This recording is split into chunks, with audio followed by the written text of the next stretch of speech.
The richest man in town believed money could buy anything, until a humble waitress showed his disabled son something that billions never could.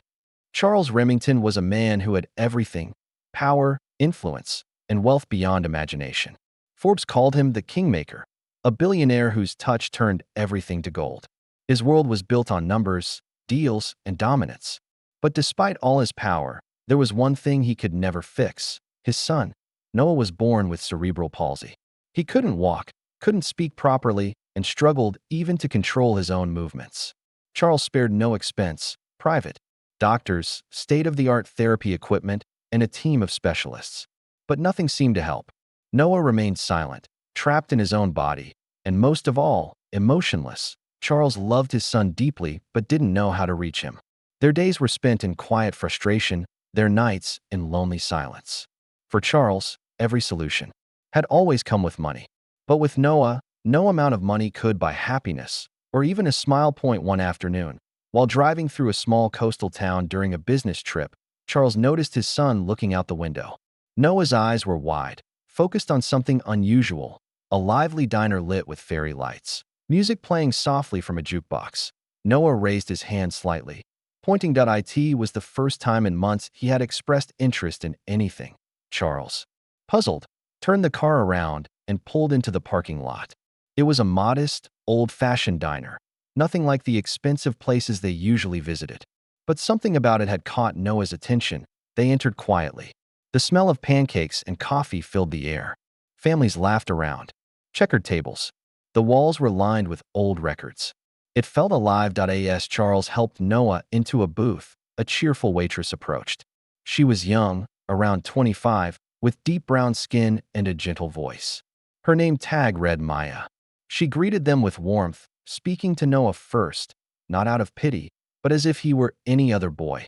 "Hey there, superstar," she said with a bright smile. "You hungry? We've got the best grilled cheese in town."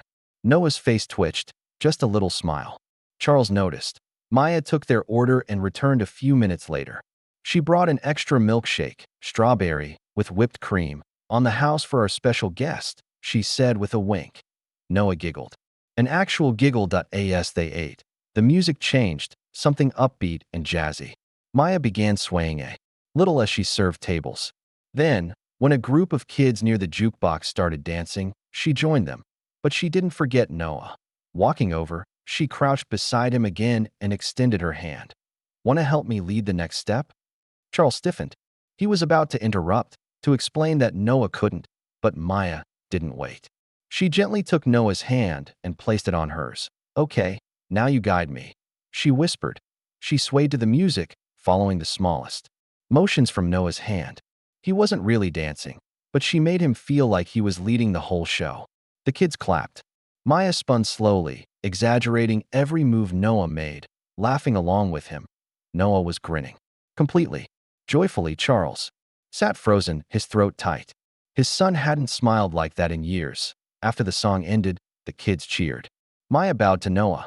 "Best dance partner I've ever had," she said.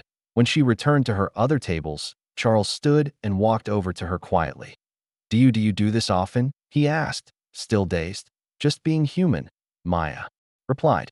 "Sometimes that's all anyone needs." Charles reached into his wallet. "Let me give you something," she stopped him. "You already did," she smiled. "You gave him a chance to feel seen." Later that night, back in their hotel, Noah wouldn't stop smiling. Charles sat by his bedside, holding his son's hand. For the first time, he didn't feel like a billionaire. He felt like a father.